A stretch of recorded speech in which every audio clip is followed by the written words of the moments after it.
And we are back with another episode of Inside Bodybuilding, episode number 7. I am your host, Matt Meinrad, and with me, as always, is my co-host, all the way from Canada, Taylor Normando. Taylor, welcome to the show. How are you, buddy? I'm feeling extra creamy tonight. Milky and creamy. Yeah, that's right. Hey, it's July. It's kind of I guess we're just starting to finally get into the heat of the bodybuilding season. And we have a guest on for the first guest of 3 for tonight's show. I'm excited about because he's kind of been bound up under contract with Flex Magazine, and he's no longer with Flex, but he is here with us tonight, and that is IFBB Pro Roman Fritz. Roman, welcome to the show. Hey guys, thanks for having me. Well, you were last on our list, so we'll take what we can get. Yeah. Hey, Roman, I know you're a big fan of the show. You listen to all the Inside Bodybuildings and all the Project Bodybuilding shows. And so you kind of know what you're getting into with Inside Bodybuilding. We kind of like to go through a little timeline of how you got started, your training, nutrition, who you're working with, what your plans are. And then we finish the show with the 10 off-the-wall questions for the guest. Well, tonight I'm going to flip the script, and we're going to start the show with the 10 questions. All right. So Taylor, sounds good. Taylor, cue the music. I'm not used to queuing it this early. This is going to be tough. Hold on. I know, this is different. I'm even a little frazzled right now. Okay. All right, we're good. So we'll get into all that other stuff, but we're going to kick it off with some cutting stuff for 27-year-old Roman Fritz. I need to preface it with 27-year-old, okay? Shit, I'm 28. I got some work to do. I'm usually not the elder statesman in the group, but tonight I am. All right, question number 1. Roman, are you ready? Of course. Okay, this is you have no. Now let me tell everybody. You have no idea what we're going to say. Absolutely not. Yeah. You have not been prepped. Okay. If he did, he wouldn't have come on the show. Okay. Matt. Yeah. I can hear you. Oh. You can hear me. Was that Everybody just can a hear me. dramatic pause? That was I bet. Yeah, because this is an important segment. Okay. Question number 1. Which female division bones up Roman Fritz? And who is one girl you would break the diet for and eat sushi off her vagina? Ashley Caldwasser. Ooh. And no hesitation. Of course, then it's Bikini. Yes. That was a good answer, and you were very Johnny on the spot, ready to go. I like it. Okay. Question number 2. Boy, she is hot too, isn't she, Taylor? Yeah, good choice. Very good. And Kelly Bundy too. Who? Kelly Bundy. Oh yeah, she's another one. Boy, do you have any posters in your room? Remember the room from the Eminem video Stan? So I note taken. Question number 2. Okay, you are German. Arnold obviously is Austrian. Arnold made his way from Austria to America. How much longer until you will be on the Mayflower boating your way to the U.S.? I'd like to make the move over sometime during 2016. So next year, I'm gonna, try to pack my stuff and get over there. That's the plan. Where in the States are you thinking, man? I like Florida, and where Jason Hull lives. I think that's like Sarasota. Yeah, he's on the Gulf Coast. Exactly. Yeah. Very nice down there. He told me I should go there. Not a bad place to live, man. No. Florida's the new Southern California. Pretty much, yeah. All right. Here's question number 3. Roman, are you more recognized in the U.S. or in Europe?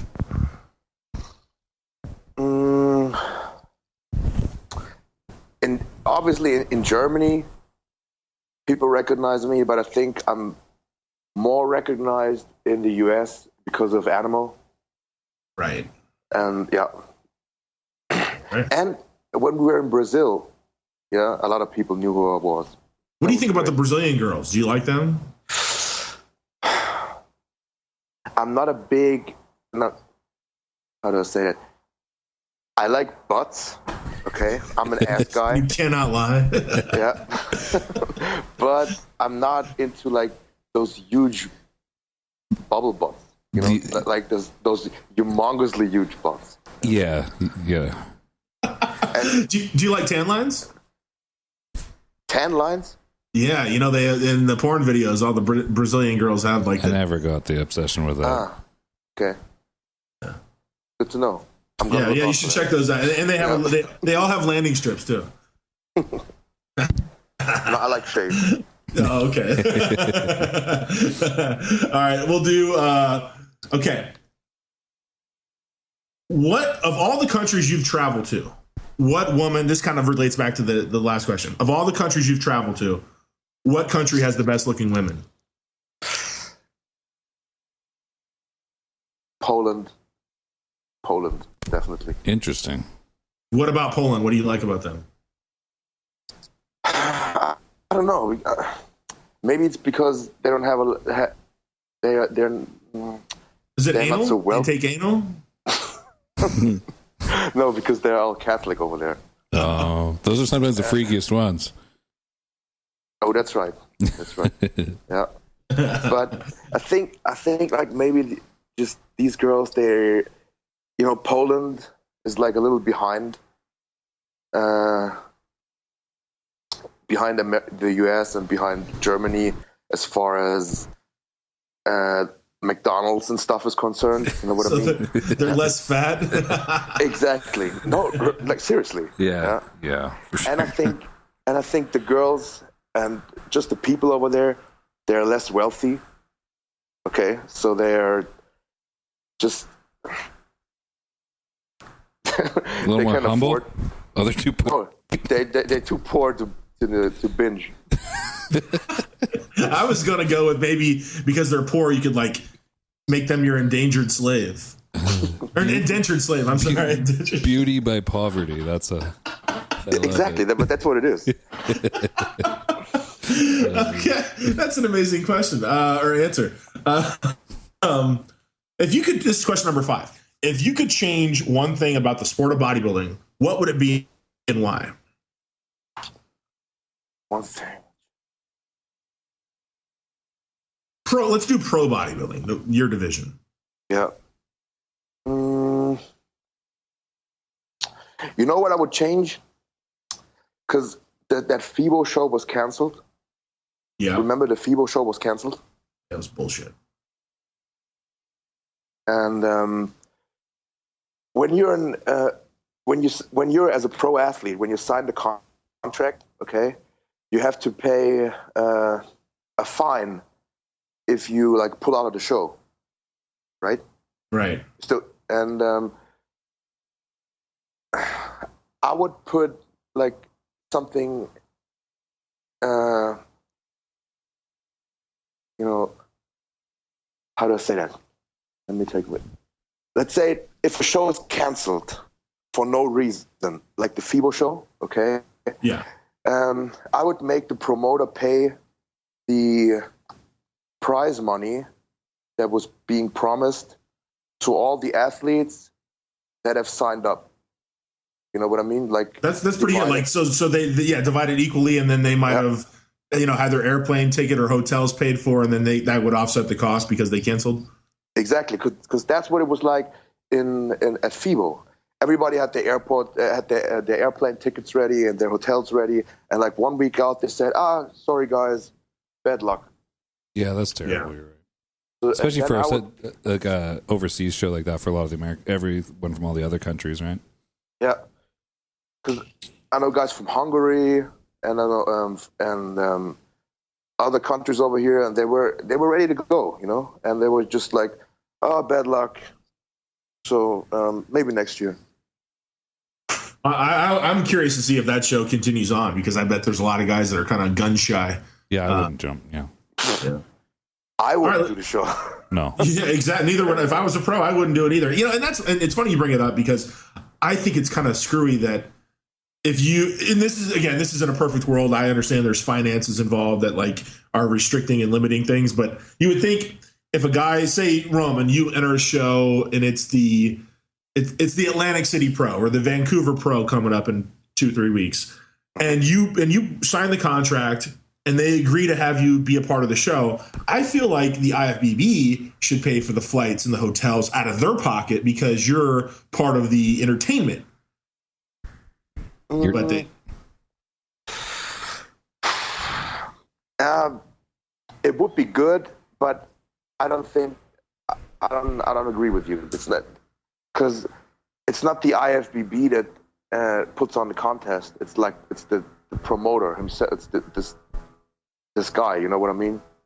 Well, sure, but he's registered through the IFBB, isn't he? Is he not? Yeah, of course. They sanction the show. Yeah, but promoter is the one who puts on the show, and the promoter is the one who makes the money, right? So you think that's anything? Well, like more or less, that's what I meant. Well, I was going to say, yeah, more or less. It's kind of like the Cheru Classic. Everybody knows Cheru would fly everybody out. So I kind of feel like it's the same way that whether it's Tim Gardner with the Europa shows or the Wings of Strength shows, or John Lindsay or whoever is promoting the show for a pro show should. And again, this is all my opinion, should pay for that, because without these bodybuilders, there is no show. So that's it would be nice, but not realistic. I know. Okay, this is a good one. Number 6. Are you? First of all, let me preface the question. Number 6. Are you familiar with what a rat tail is? No. They're very popular. They're very popular in parts of Europe, I understand. A rat tail? When? A rat tail. Do you know what a mullet is? It's a hairdo. A mullet. What does it look like? It's like a party in the back and business in the front. Long in the back only, like Dorian Yates had in the very beginning. Yeah. Yeah. Okay. Now imagine this. Now that's a mullet. Now a rat tail is like just in the back. It's shaved on the sides, and then there's like this little tail. Okay. Yeah. Okay. That's in the U.S. It's called a rat tail.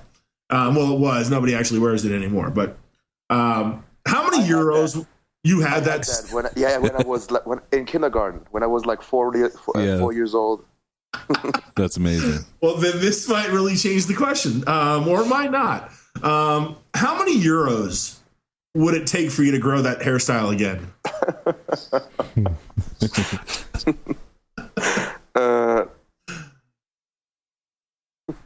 10, 20. He's not going to win over Ashley Caldwell also wearing that shit. No, definitely not. I don't think so. Ashley will roll it in her fingers. Yeah. Braid it a little bit. How many euros? And I have to keep it like the rest of my life? No, maybe like 6 months. 6 months, yeah. Just so it's for ratty. a show. You have to compete with it too. I say like what do I say? 50 euros. 10,000 for 6 months. That's okay. He's expensive, Taylor. Oh boy, I thought we could mess him a little bit as far as what we could get him to do. I'd chip in 20 or 50, but not 10,000 is a bit out of my league here. Yeah, I'd give him 50, but okay. Let me ask you question number 7, Roman. In your opinion, does Arnold Schwarzenegger have an accent? Yes. What does he sound like to you? Let me rephrase that. Can you do an Arnold impression? No. He's special. He's got the funny thing is, I know a lot of Americans who can do a better Arnold than I could ever do. Because he's like, because you don't get, if you're not born with a certain language, it's very hard to, for me at least, to get the feel for the language, the feel for the pronunciations and everything. Yeah. So that's why it's hard for me. Because English isn't your first language. It's like doing impersonations in English is pretty probably pretty exactly. Good. Yeah. Well, let me put you to the test. I'm going to have you say two things here. First, say the word California. California. Yeah, that was pretty good. That was pretty smooth. Pretty good. And then I'm going to say the other classic one, and I want you to say it really aggressively. Get to the chopper. And get to the chopper. That was pretty good too. You're gonna do fine in Florida. Okay. All right. Question number 8. British people are known for having poor dental hygiene. I'm sorry, Flex Lewis. It's true. What are Germans known for? You mean like in a known for in a bad way? Yeah, like rat tails, bad teeth. French women don't shave their armpits. That sort of thing. Some people are cheap. Oh, so Germans are known for wearing sandals. Those Birkenstock. Sure. Yeah, with white tennis socks. All the way up. Pulled up the calf. Yeah. Okay. Yeah. Oh, that's bad. That's bad. That happens in Florida too. I've seen them at Disney World, Taylor. You can make the transfer pretty quick, pretty seamless. And that's when you're like on vacation, and a lot of Germans go to Turkey or to Spain, and that's how you can tell someone is German. Oh, for sure. Yeah, I see those guys. I see them all at the amusement parks in Florida. Yeah. All right, we'll go to question number 9. That was an awesome answer. Okay, this is back to bodybuilding. Your career, you're just starting out your pro career, but if you could kind of see it in the future, if you could only, if this was your 2 options, you could win 1 Mr. Olympia, or have 4 Arnold Classic championships, but not both. Which would you choose? The 4 Arnolds? Mr. Olympia. 1 time. Yeah. Yeah. Definitely. As long as you stay financially healthy, and then you don't have to sell it on eBay. Like, did you see that story? What did you think of that? I don't know. Is it real? It is real because I know who bought it. Oh, okay.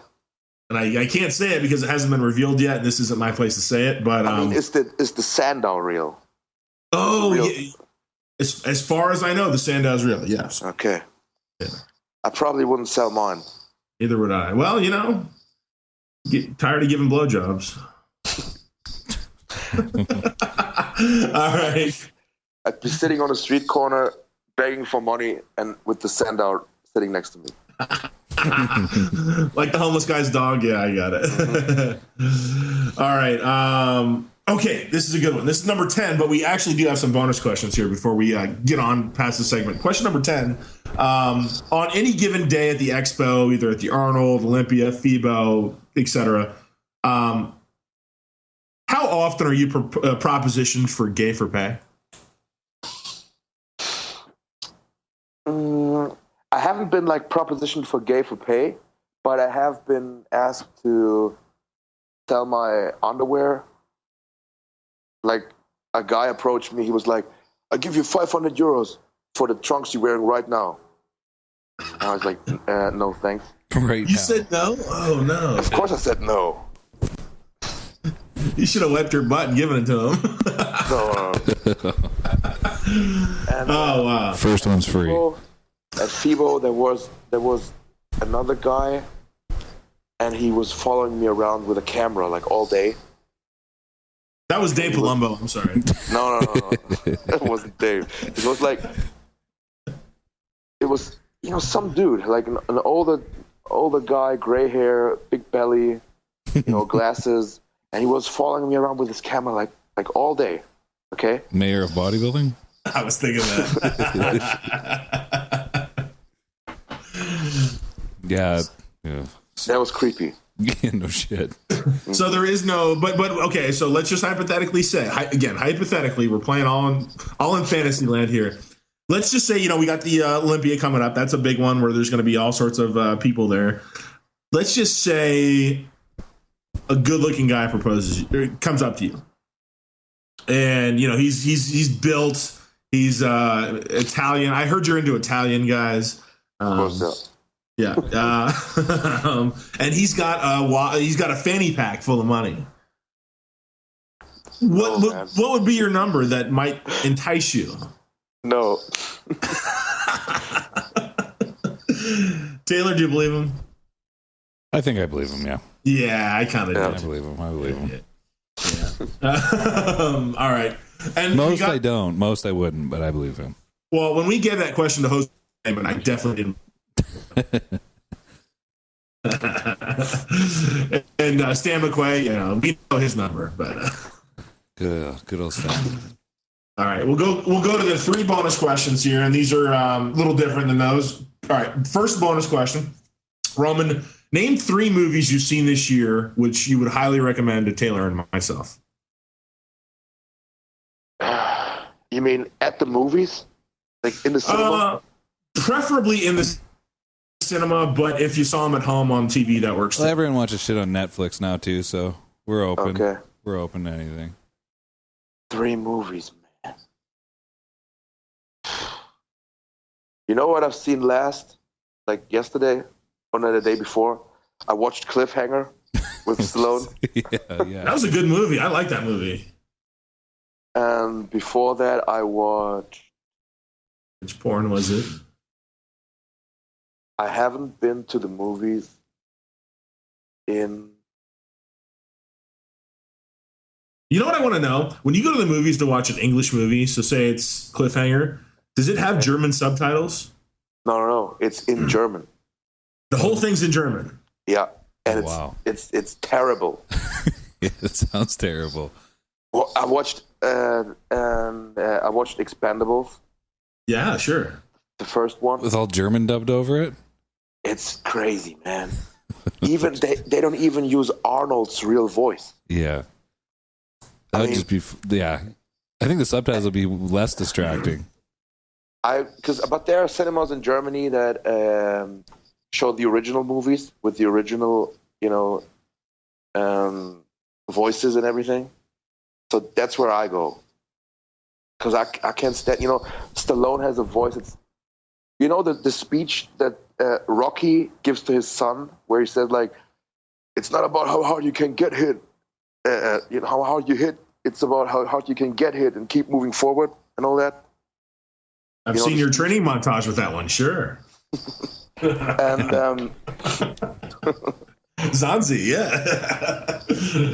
So my point is, in German, it doesn't have like half the energy of the original English version. It's like you get nothing out of the movie. Do people go? People go and watch, yeah, because they don't. There are a lot of people over here that don't understand any English at all. I gotcha. So, like my mother, for example, she can't even order like a pizza in English. Really? Yeah. Let's talk about your mom, or as Taylor calls them, the mum. She's been your biggest supporter since day one you got into bodybuilding, right? Yeah. Do you find that like a little weird that, well, maybe not weird, but a lot in the US anyway, a lot of parents aren't really supportive to bodybuilding. I mean, obviously they want their kids to do well and succeed, but nobody over here is really that naive into what bodybuilding can become, with the performance enhancing drugs and the extreme dieting and the obsessiveness and all that stuff. Obsessiveness. So your mom had no problem with you diving headfirst into bodybuilding?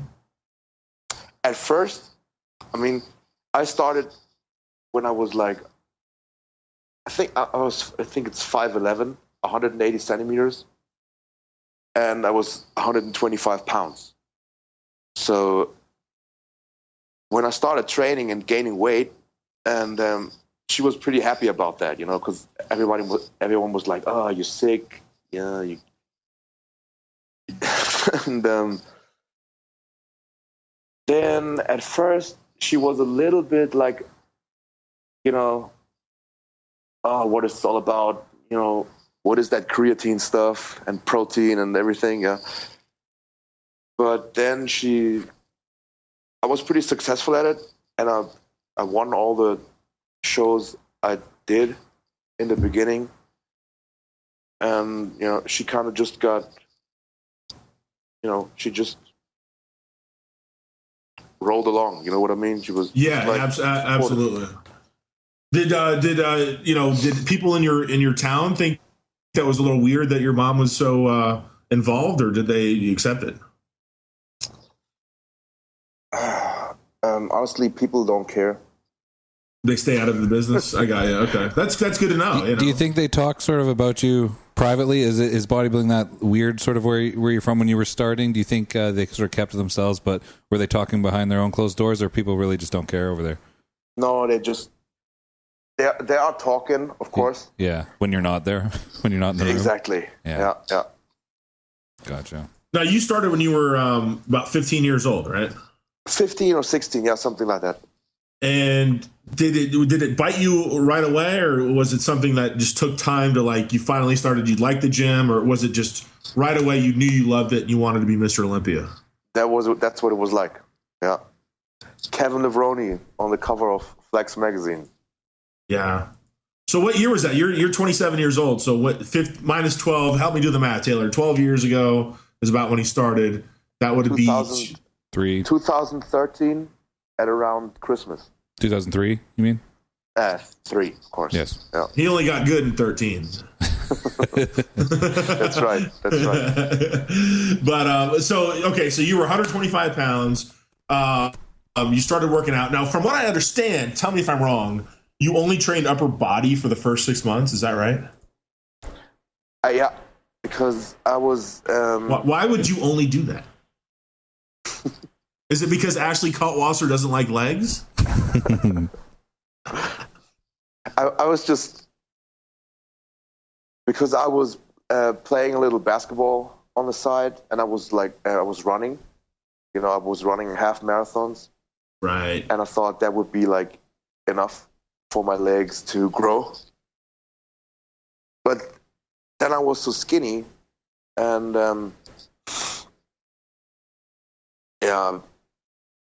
when I decided I wanted to be a bodybuilder, I started training legs, and then I did legs like every other day. So you went from zero to training them too much? All in. Yeah, nice. I did all legs.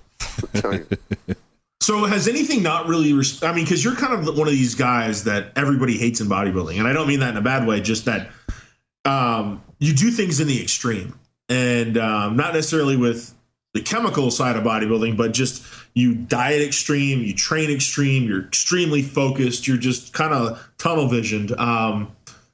Is there anything that you'd say doesn't work for you? Like that you just, whether it's training or nutrition, where you just, it just rejected your body? Probably not. You're a son of a bitch. I just think about it. It's like you only trained upper body and it worked. You gained a ton of muscle. Then you said, I'm going to train legs, and it worked. You gained a ton of muscle. And then it was, I'm going to do this, and it worked. I train twice a day and never gain body fat, but only gain muscle, and never get tired or burnt out. Taylor, let's talk about that. You train twice a day still, right? Yeah, every day. Now, is there any days off? It's 6 or 7 days a week. Go ahead, yeah. Are you sucking 7 days a week? I've checked my training log. Okay. And I was at the Olympia in September. Oh God. Working for Animal at the booth, and I took a day off there. Wait a minute. You're going all the way back to the Olympia? Yeah, to September. Yeah, and then in between that and now, I had 2 off days. What? Who died? Like there had to have been a death in the family, or the gym was closed. I mean, no, I had a bronchitis. Oh, you have 2 days off. No wonder.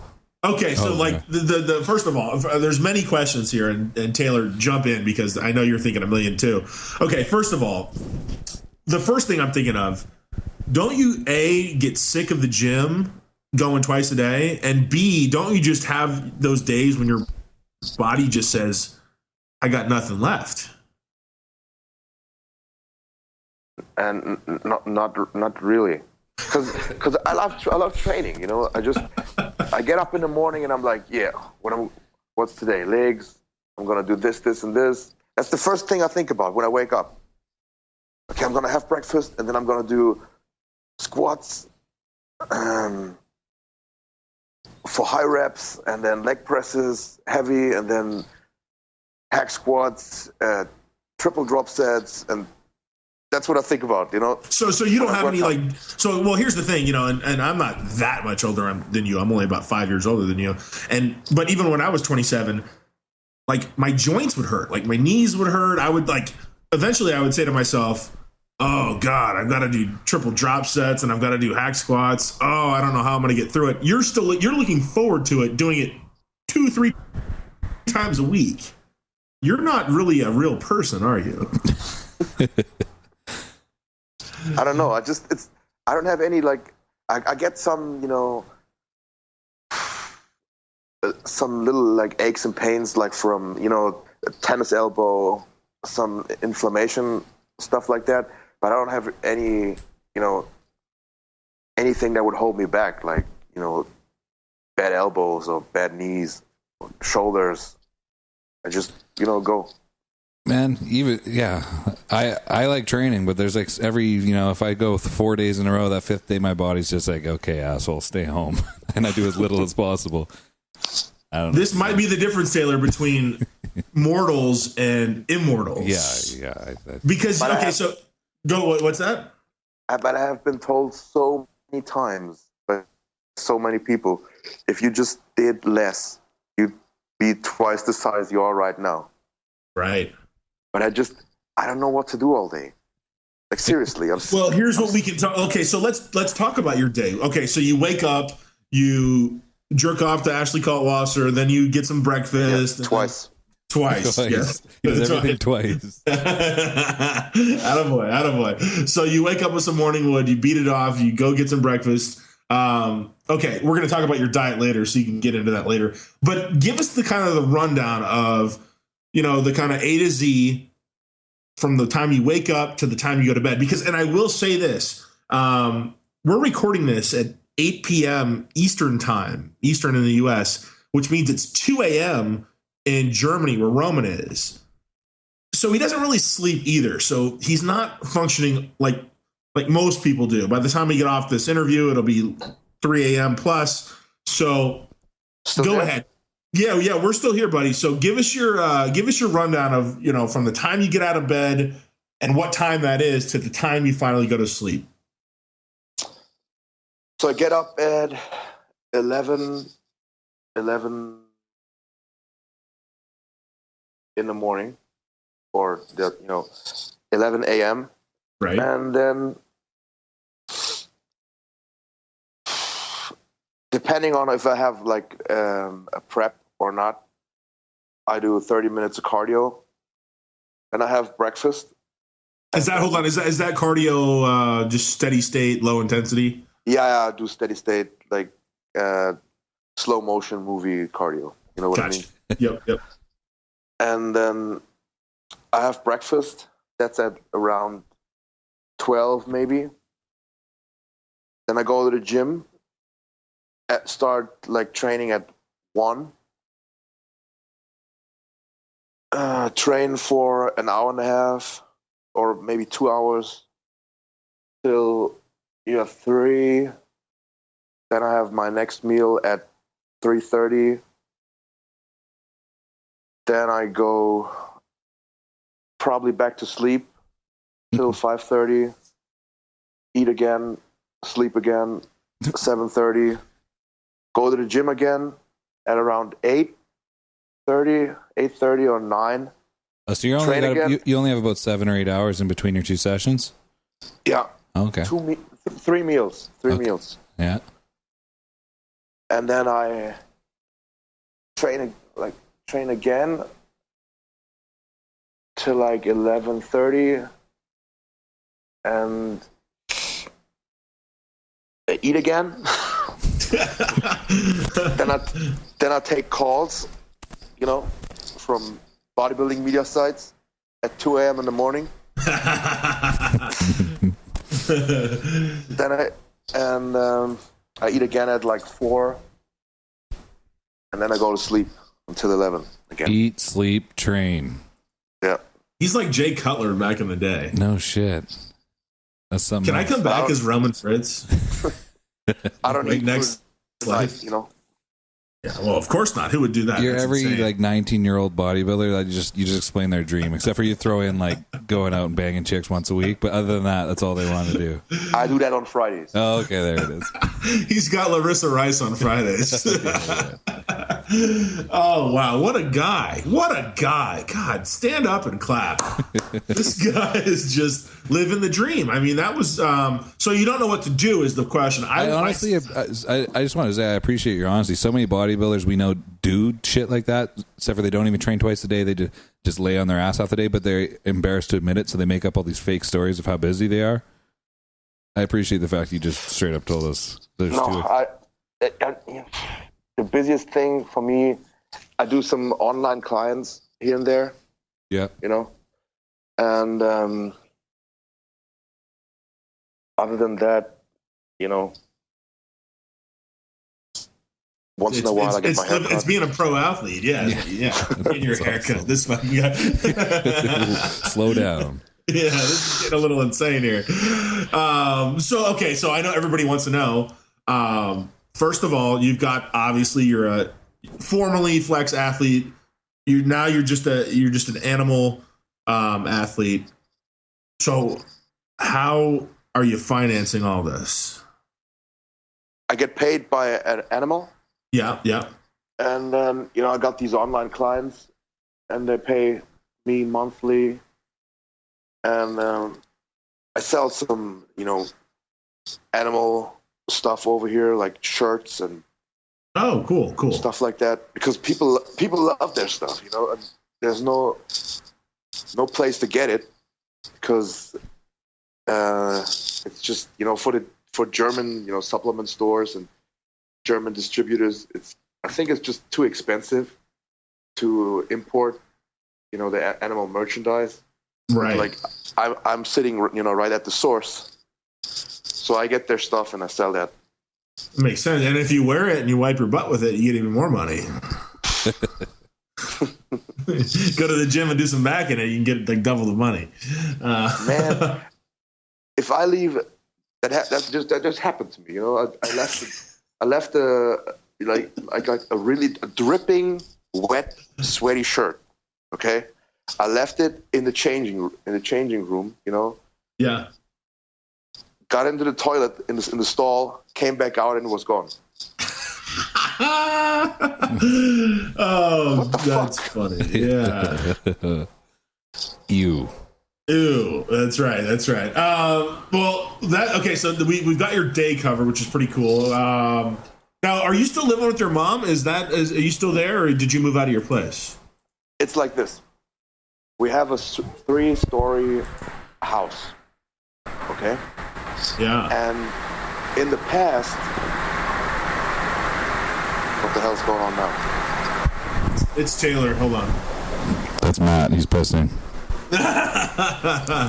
Okay, so you have a 3-story house. Yeah. In the past, my mother and my father and me and my grandparents lived here, so they shared the house. Okay. So we had 2 families living in the house. And now, they're all gone, and now we arrange. Here the truck comes again. Hold on.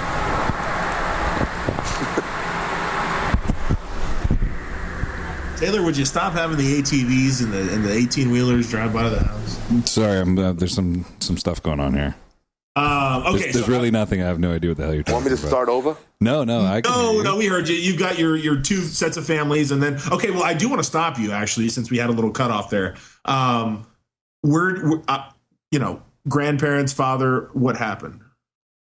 So my grandparents, they died. Sure. My father, he moved out when I was 13, Okay. And he then left your mom and you to be in the big house together, right? Yeah. So now we have the two family house, and I live upstairs, and my mother lives on the ground level. I got you. And she, going back to bodybuilding, so she, you've never had a real coach. I mean, you've worked with Jason Hull, you've gotten advice from Dave Palumbo, you picked the ear of several people, but you never actually like hire and sit down with somebody. So she's been your go-to person as far as all the shows you've done over the course of the past 5 to 7 years, right? Yeah, I wouldn't I wouldn't consult her for like dieting advice, something like that, because. But let's say when I went to Prague for the Mr. Olympia, okay, right? She was coming with me, Sure. And sometimes when she like sees me, leave the house, and it's actually funny because she's telling me. She sees me like before a show, and then she looks at my face and she's like, "How much cardio are you doing?" And I'm like, "I know you're doing too much. I see it. I can see that you're doing too much." And then she can actually like tell by my face sometimes, without even looking at my body, that I'm like overdoing the diet or something. So it's just that she's seen you since day one. She knows your body so well. She might not know, a damn thing about bodybuilding in general, but she knows you in and out, I guess, huh? Yeah. She doesn't, she doesn't think like carbs or depleted or something. She just sees me and she's like, "You're bad or you're okay. Whatever you're doing is not working." Yeah. Or okay, you're just fine. Now she doesn't do your diet. So so talk about first of all, let's go through your daily off-season diet right now, because you should be, I'm guessing, right in the heart of your off-season, because you have shows later on this year, right? Yeah, I'll do I'm 13 weeks to go. 13 weeks now. What is that show? I mean, we're going to talk about your shows coming up, but what's the first one? The Prague Pro. It's a stacked show. Are you sure you're ready? Yeah, of course. All right, just making sure, a lot of big guys there. Dennis Wolf has done that show. Yeah, and Sean Roden has signed up. Yeah. I don't know. You're pretty white. Okay, so let's go into your off-season diet, since you're getting it. Here's the thing with you, and a lot of people that know you and followed your career so far, you walk around about. Now, I want an answer. I'm just going to throw this out there, but I think you walk around about 7% body fat. I have never measured it. But you have striated glutes year round. Yeah. So whatever that means, right? So you're not really suffering the diet, is that correct, or you are? I'm not suffering with like volume of food, but when you get to a really low body fat level, you're just uncomfortable all the time. You know what I mean? Yeah. So you're just uncomfortable all the time because you're living from like meal to meal. You get this meal in you, and you've got energy for an hour, and then the remaining time to the next meal, you're just miserable because your body has nothing to draw from, no body fat left. Gear Sports Nutrition, the most revolutionary and groundbreaking ideas. The ideas that turn an entire industry on its ear. The true game changers. These ideas are often so simple, it makes you think, why has no one ever thought of doing this before? Gear Sports Nutrition is back and better than ever. Introducing a new fat burner that will change the game. Thermo G, the highest quality ingredients proven safe, effective, and deliver the most advanced results. Visit Gear Sports Nutrition at their new home, www.gearsportsnutrition.com, and be a part of the revolution. Gear Sports Nutrition and Project Bodybuilding. It just makes sense. gearsportsnutrition.com. No, I just want to get to know about how your off season is so different from your contest prep, because you are so regimented 365 days out of the year.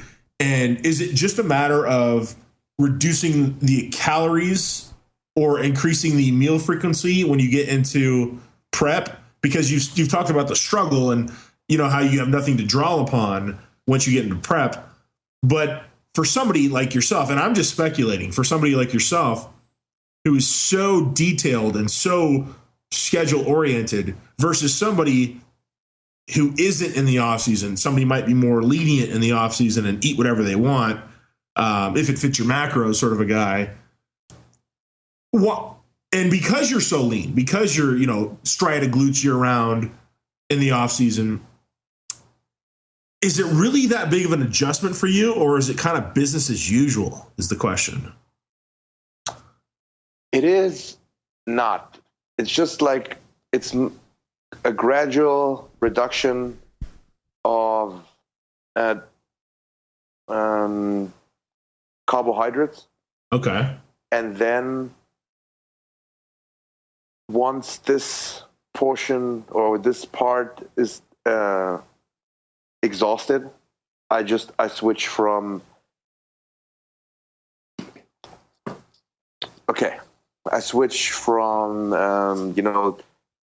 from steak and chicken more into like fish and egg whites for protein. And then I'm basically right there, because I could get ready and be like super shredded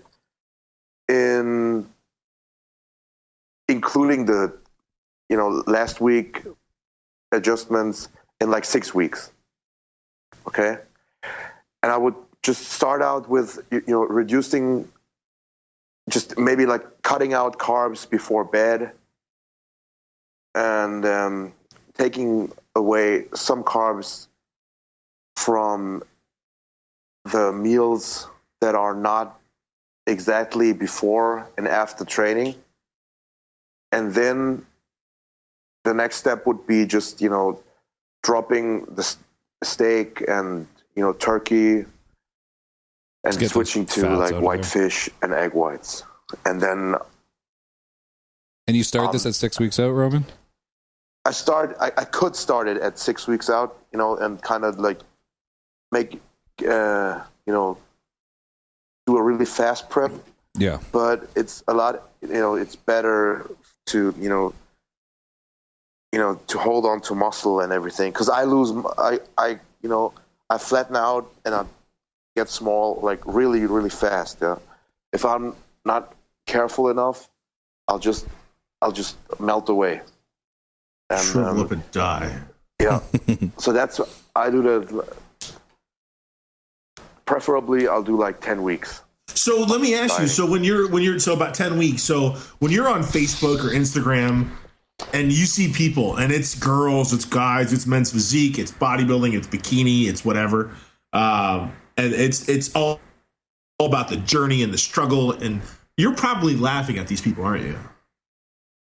Yeah. Especially when they're like saying, oh man, I'm dieting for the Arnold Expo. Or I'm dieting for what the fuck, man? I'm dieting for the Expo. Hey, I wrote that article. Stop. Oh boy, that's good. Hey, Roman, I have a quick question. You obviously, like we're saying, your metabolism's ridiculous now. Was it always ridiculous, even as a young kid? Or I know you got into running a lot, right? Kind of before bodybuilding, you said you pretty much ran all day. Did that sort of alter your metabolism, or were you always super lean? No, actually.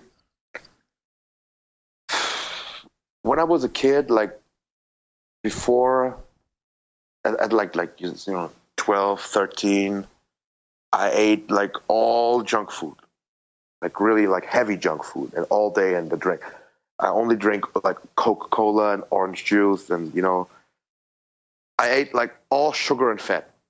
You know what I mean? And I got like a little chubby.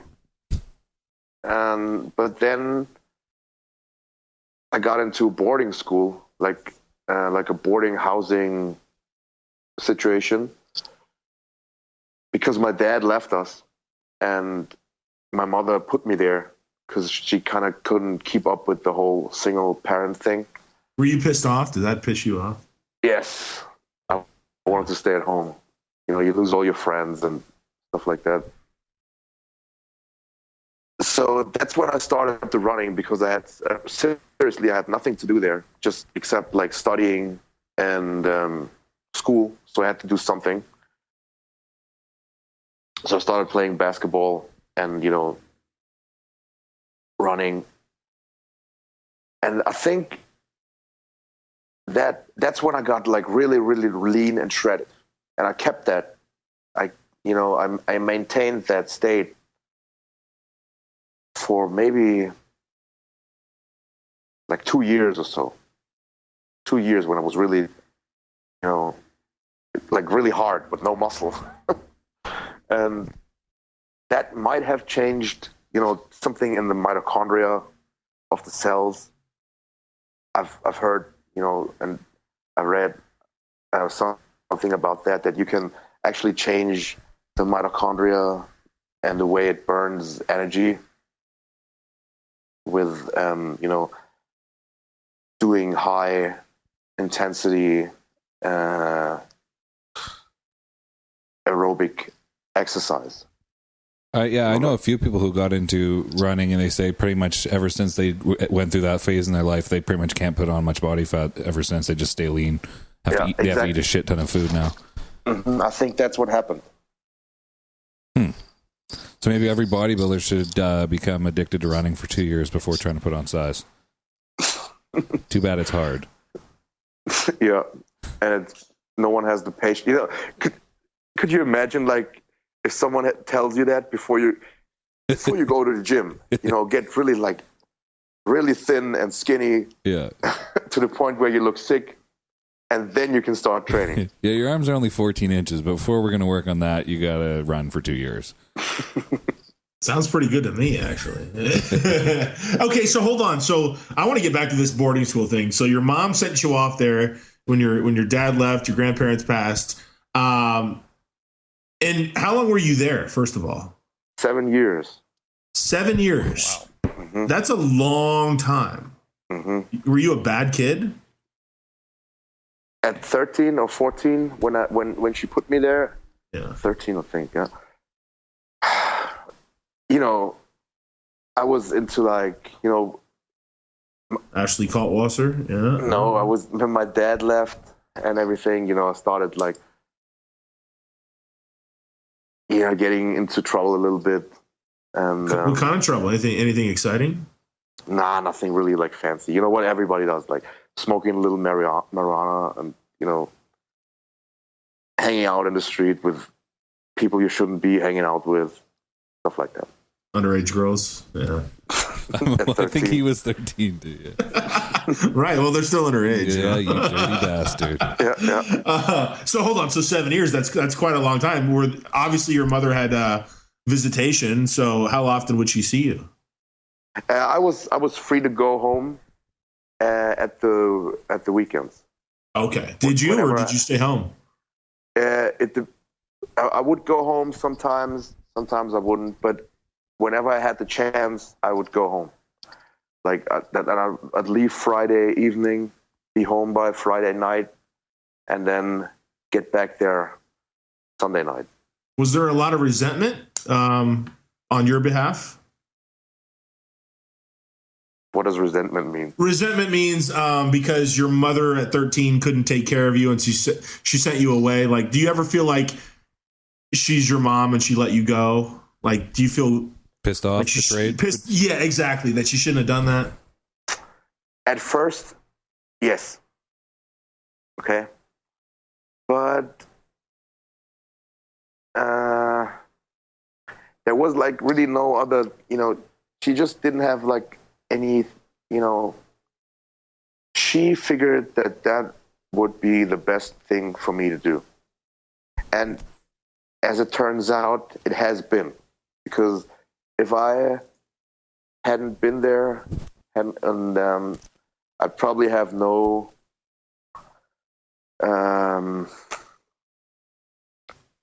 education, or at least not the education that I have now.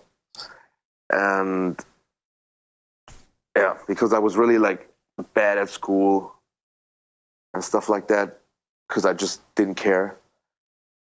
So right now, it turned out to be a good thing, and I realized that during the time that I was there. Okay. Right. So I just got used to it, and that's it. So when after so there's no resentment as you became a man, 20 years old, and then you left the boarding school. Like things were okay as soon as you left there. No, things were okay even while I was there. Okay. Like I went there at like 13 and hated it. Now hold on. Were there girls there? Yes, there were girls. Oh, that's not so bad. Come on. But we were in separate houses. You know what I mean? Yeah, oh yeah. You snuck out. Of course, during the night. I spent a couple nights in different bedrooms. Okay. So, not in my own. How young were you when you lost your virginity? In this boarding school at like 15. Right when I started working out, 16. Yeah. Perfect. Bodybuilding. That's why he's so dedicated to bodybuilding. Look what it did for him. Hey Roman, I just quickly back to your training real quick. I was just wondering what your thoughts are when you see people like Branch Warren and stuff like that train. Just because every time I watch you are pretty much as your form's flawless, and every rep you're as focused as possible. Have you always trained like that? Have you ever tried to train heavier, a little crazier? And what do you think of when you see guys train like that? And have you always done that since day one, kind of thing? I have done it since day one because I've watched Lee Priest's The Blonde Myth video. Yep. And if you watch him, he does like all slow and deliberate and perfect form, execution on all his exercises, the whole video. And so I thought that was the only pro bodybuilder that I've seen so far, and I thought that's how everybody trains. That's how you're supposed to train. And then later, I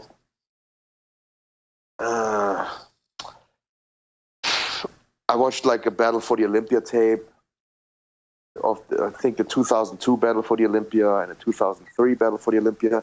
Everybody's still training like kind of clean, but when I watched like Ronnie's unbelievable video for the first time, I was like, what the fuck is this guy doing? Okay. Who's this chum? Yeah, he's just like, he's doing nothing the way you're supposed to do it, going by textbook. Yeah. Yeah. But obviously he's like the biggest dude around, right? Yeah. Because the 2003 Olympia was the first Olympia I had seen in Flex magazine. So I had to find out what this humongous black guy was doing. So I watched his video, and I tried training like this. Yeah. All sloppy and bouncing stuff around, but I kind of only got, pain from it. I only got like, inflamed wrists and inflamed knees, and it just hurt myself. And I was like, fuck, now I can't train twice a day. No, I can't train at all. Yeah. Now, for sure. And then I kind of developed this style of training that I have now. But the thing is with Branch and with Ronnie and Johnny Jackson, all these guys that train like that, you can't knock them, right? Because it works.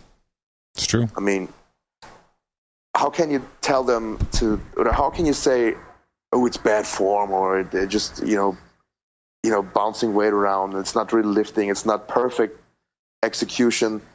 If it works, who says what's right and what's wrong? I do, damn it. No, you're absolutely right. I think, well, here's the thing with it. And I think it does work, but I think it just, whether you go Branch Warren or Ronnie Coleman or Dorian Yates, I think it works. I've always said it works, but nothing works forever, because when you look at Dorian, he lost his bicep, or Ronnie Coleman, now he doesn't have hips. Branch, even, Branch's lats look like chewed up beef jerky. There's a lot of guys that train, even Johnny, his quads, they're not that good compared to his upper body. And I'm not going to say it's because of training, but as far as Johnny goes, but the point is, like, everything is going to work. But in bodybuilding, because it takes so long to build muscle, it's the marathon. It's not the sprint. And I feel like a lot of these guys that train recklessly are all about get in, get out, get huge, and then they're gone from the sport. And guys like yourself or Lee Priest, who is still competing at, to this day in NABA, the guys that train a little more deliberate have a longer career. So yeah, he said himself he has no pain, and he trains twice a day and has missed 2 days since the Olympia. So something's working, I guess. Yeah, I would say so.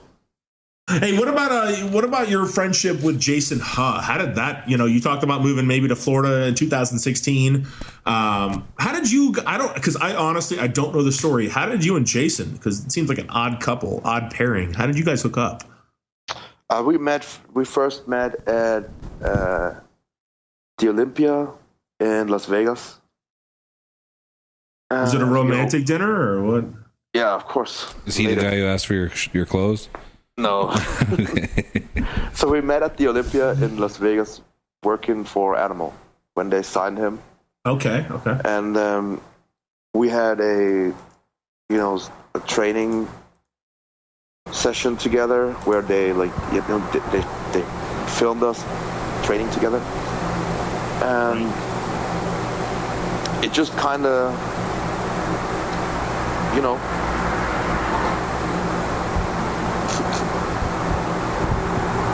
we just kind of hit it off. There you go. Exactly. Yeah.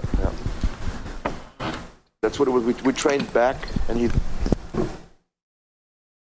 told me all about his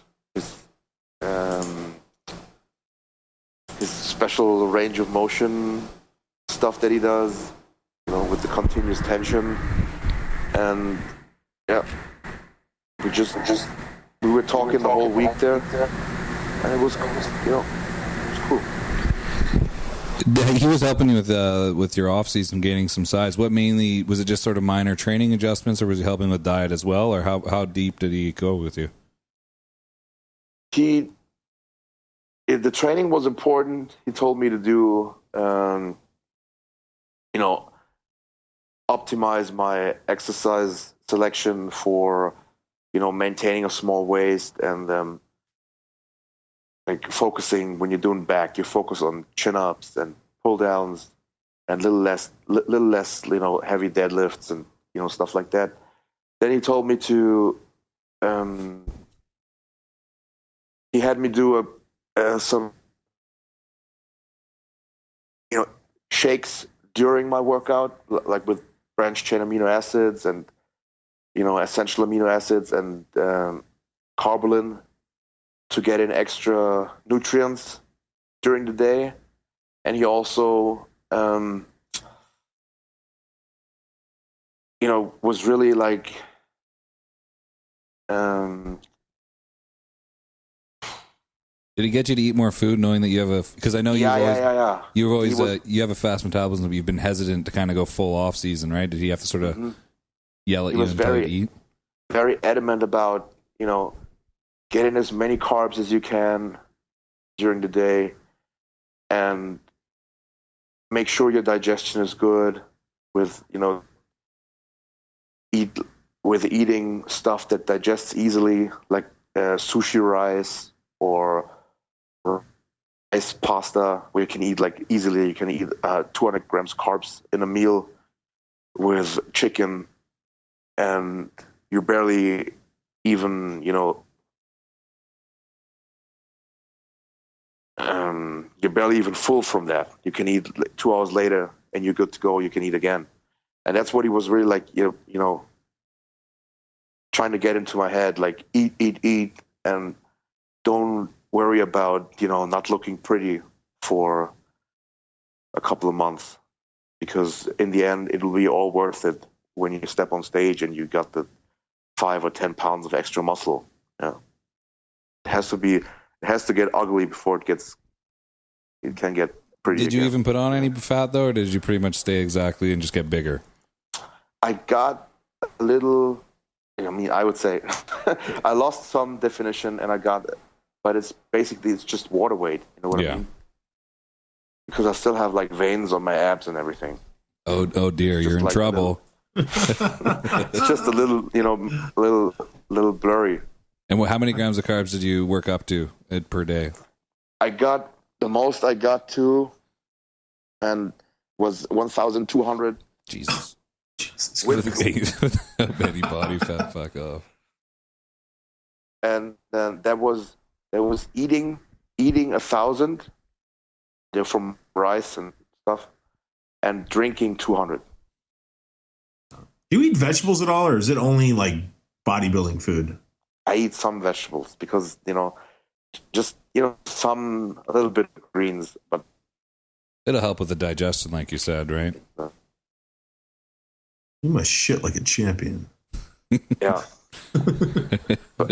Yeah, that's what he said. That's why he can't go anywhere else in between. He's got a nap and shit. Yeah. You must be on the can all day. He's probably on the can right now.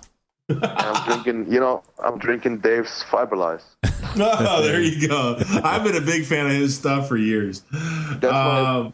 The funny thing is, last on a previous show, you said that you would take one serving in the morning and then one serving later in the day, right? Yeah, that's what my old program was. And then exactly, and then you switch to 2 servings at night. Yeah. The funny thing is, I have done the same thing. Not before I heard you saying that on the radio. I've done the same thing. I switched from 2 servings to 1 serving at night, and it works a lot better. It slides right out, doesn't it? Yeah, exactly. You wake up ready to go. Taylor's still on Metabolism. We got to get him off that. I'm waiting for. I know Dave's probably a huge fan of this show, so I'm hoping he's going to send me some. No, we're on True Nutrition. Oh yeah. Psyllium seed husk fiber. I am actually going to order that. Everyone's told me it's awesome, so it's the bomb. I just wait until.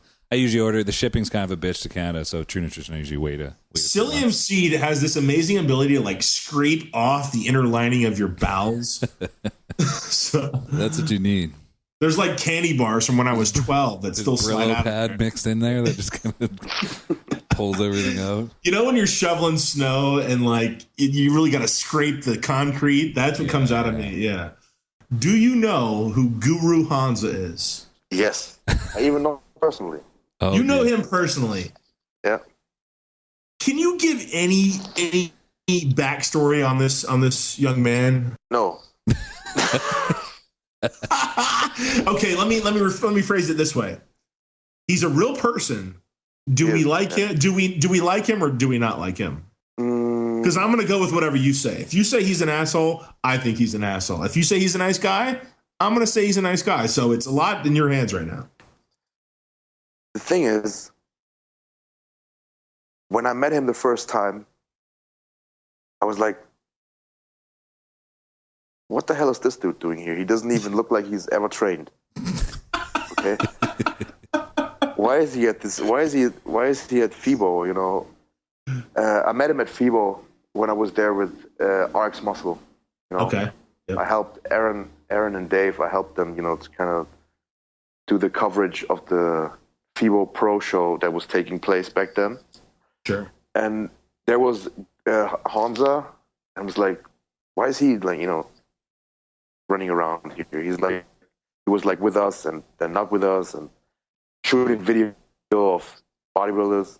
So that was kind of creepy at first, and but he is a nice guy. Okay, I still don't know why he is so into bodybuilding. For the record, he actually does look like he trains now. He's put on a few pounds. Really? Yeah, he's grown quite a bit. Okay. Enough. So you would put him like right on the cusp of being a schmo, is that right? Yeah.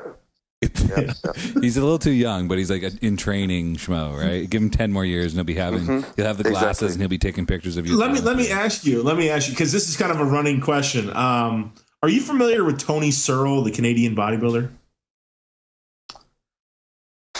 I have only seen pictures of him.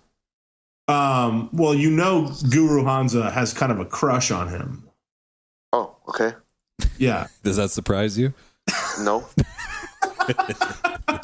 Well, maybe, if Tony makes his way to Europe or you make your way to the US and Guru Hansa can all be there together, we can, you and I and Taylor and, if we're all there, we can kind of set up Guru with Tony. If we can, I think we'll all be at the Olympia. We just got to pay we got to get Guru at the Olympia, then we'll see. He's got to sell some underwear. Yeah. Oh, yeah. He can buy it and then try to resell it he'll be like the schmo middleman. All right. Tell us why Animal should be a part of Project Bodybuilding. If you could do a sales pitch to Animal, Roman, they want to be a part of us, but they're not on the team. They love bodybuilding. We have a great sponsor like Mutant. They love bodybuilding. It's very similar to Animal. If you could give a pitch on the air right now to Animal as to why they should be a proud sponsor of Project Bodybuilding, what would you tell them? I'd probably first ask the boss if he has any time, if he has 5 minutes for me to talk to him, because I don't want to bother those people, that they sign my checks, so I don't I don't want to get on their nerves. And after what would I say? I think Project Bodybuilding so far has been all about bodybuilding and being real, and saying it how it is, and that's why I like you guys. You know what I mean? It's just real stuff. Getting a little emotional. Let it out. Yeah, of course. It's just Project Bodybuilding so far, it's all real. There's no sugarcoating anything, and basically Animal is the same way. Right. Just a real brand. It's all about the lifestyle and being dedicated, and just what bodybuilding is supposed to be. And I think the two would make a great fit, but I think the two would make a great fit. There's really no but yeah. You said it. You said it all. As long as the money doesn't come out of your paycheck, right? No, yeah, of course. That's the most important thing. Yeah. It is the most. We're not trying to take any dollars out of your pocket, but we would love more in ours. No, that was a very good endorsement, Roman. You've said a lot about Animal. Is there anybody else you want to thank before we let you go tonight? Because it's way past your bedtime in Germany tonight. No, it's not. It's not. Well, it's getting close. It's almost 4 a.m. Yeah. So anybody besides Animal, since you've spoken about them, is there anybody out there you want to just give from your mother to a fan of yours that you really love? Anybody you just want to give a last shout out to? Yeah, obviously my mother, because she's been there for me my whole life. No matter what shit I got involved in, she was never, doubting me, and she was always by my side, Then, as far as people or persons, there are some people that have given me great advice over the years that I have really benefited from, and that is Jason has given me great advice, just on bodybuilding and life. Then Dave Palumbo has actually really helped me with, also with diet and advice in, just being a better person. and in life. And there's one very good friend I have. He's living in the UK. His name is Jordan Peters. I actually talk to him like on a daily basis about everything. So many. Dennis Wolf has given me great, insights into bodybuilding, and has helped me out a lot. Then, hey, you don't have to give a eulogy or anything. Just, huh? You don't have to give a eulogy. Yeah, that was pretty much it. I probably have forgotten like 100 people, but they know who they are, and you know what I mean. Taylor, should I give him one he forgot? Yes. Who? Ashley Cole, sir. Of course. Of course. The sun, I named her first. God, the sun in your sky. And Callie Bundy. Sunshine of your life. She's a piece of ass, boy. Oh, God, is she ever? And she's older, like older than you, Roman. But my God. She is. All right. Hey, Roman, thanks for coming on the show.